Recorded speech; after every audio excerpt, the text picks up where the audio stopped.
Good day to all science students. In this video lesson, we are going to discuss now the day 3 of term 1 week 2 for science 9. Okay, our topic is all about net force and problem solving under Newton's second law of motion. Objectives: calculate net force in given situations.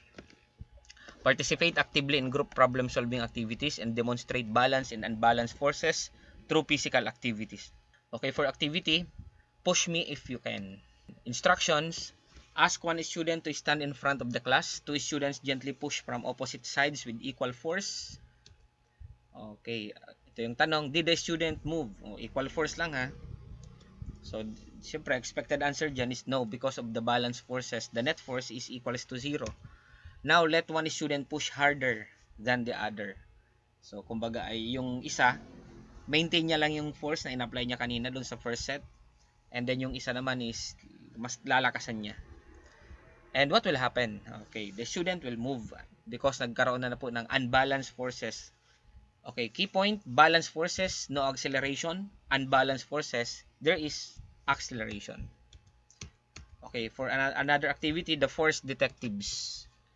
Directions: divide the class into small groups, 3 to 4 students in each group.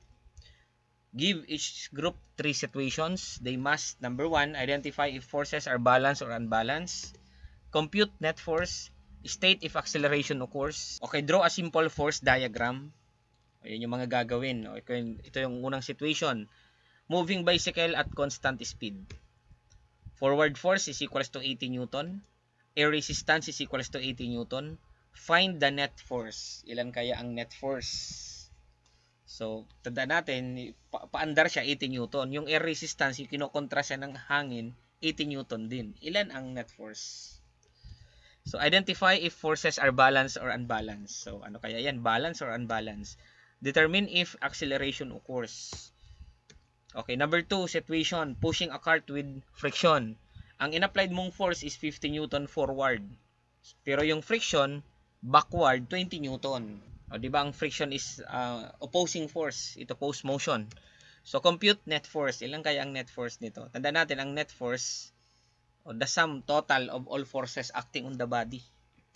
So, identify, kaya lang, pag magkaibang direction po sa net force, iminamainos. Pag same ang direction, ipina-plus. So, identify force type. O, state motion effect. Okay, 2 students pushing a desk. Student A pushes right, 120 Newton. Student B naman pushes left, o magkakontra. 120 Newton din, parehas. At opposite direction. Find the net force. Determine motion.